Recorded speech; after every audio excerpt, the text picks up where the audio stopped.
नमस्कार। आप देखना शुरू कर दिए हैं देवेंद्र सिंह ऑफिशियल पेज।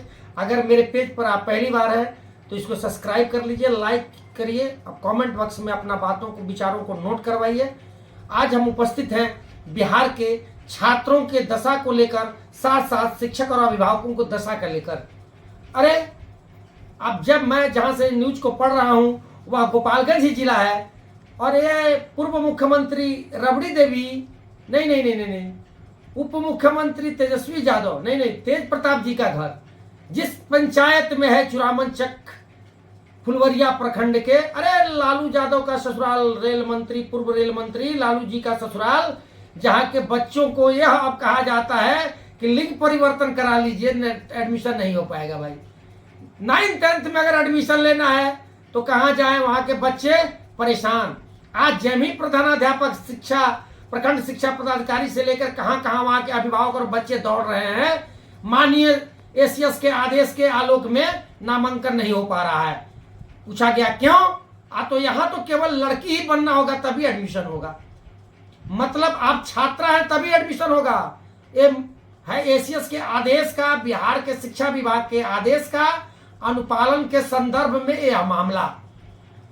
फुलवरिया प्रखंड के चुरामनचक पंचायत में राबड़ी देवी बालिका उच्च विद्यालय है और मात्र एक ही वह उच्च विद्यालय है। और उस पंचायत के जब बच्चे नामांकन के लिए जाते हैं तो वहां के प्रधानाध्यापक सच और सच ही बोलते हैं। सरकारी आदेश के आलोक में मेरे यहाँ केवल और केवल तो नामांकन हो सकता है छात्राओं का ही, आपका नहीं हो सकता।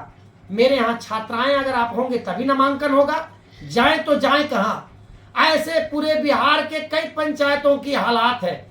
अगर मेरी आवाज राबड़ी देवी तक पहुंच रही हो, तेजस्वी यादव तक पहुंच रहा हो, तेज प्रताप यादव तक पहुंच रहा हो, इस बात को नोट कराइए कि विपक्ष में होने का आप धारदार आवाज उठाइए ताकि ये बातें जनता तक ही नहीं सीमित रहे, मुख्यमंत्री और शिक्षा मंत्री तक पहुंचे।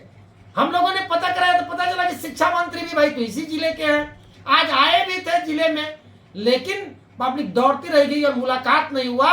और इन बच्चे नामांकन के लिए दर दर भटक रहे हैं क्योंकि अब तो आदेश आप ही का है हुजूर कि उसी पंचायत में नामांकन लेना है जिस पंचायत के आप निवासी हैं। तो बच्चे जाए तो जाए कहां?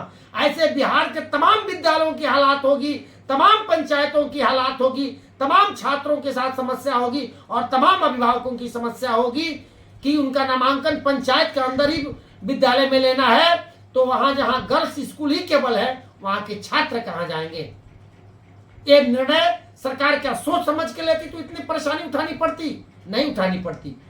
इस गर्मी में आपकी जो आदेश आ रहे हैं, कितना अतार्किक आदेश है आपका, कितना संदर्भों पे सही बैठने वाला नहीं आदेश है आपका आदेश कि आप इस गर्मी के महीना में आप कहते हैं कि विद्यालय खुला रहेगा।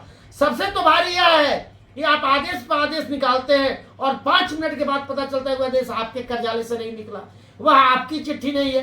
देखने में सच आपकी चिट्ठी लगती है और सत्यता का पता नहीं चल पाता कि कौन फेक न्यूज वाली चिट्ठी है और कौन सही चिट्ठी है। और इसी में हमारे शिक्षक उलझे रहते हैं। आज दिन भर तो इसीलिए उलझे रहे कि एमडीएम बनेगा कि नहीं बनेगा, एमडीएम के संदर्भ में कौन सी चिट्ठी सही है नहीं है। और आपका विभाग अभी तक, जब मैं न्यूज पढ़ रहा हूं तब तक आपका कहीं भी एफआईआर दर्ज नहीं कराया गया कि फेक न्यूज है इसलिए एफआईआर दर्ज कराया जा रहा है। अब तो बकस दीजिए बिहार की जनता को, अब तो बकसिए। अब तो अपने सचिव से पूछिए कि राबड़ी देवी जो पूर्व मुख्यमंत्री हैं बिहार के, तेजस्वी यादव जो 2 बार उप मुख्यमंत्री रहे बिहार के, अभी विपक्ष के नेता भी हैं, तेज प्रताप जी का जहां घर है वहां के बच्चे जाए तो जाए कहां? यह है बिहार की शिक्षा विभाग की हालात।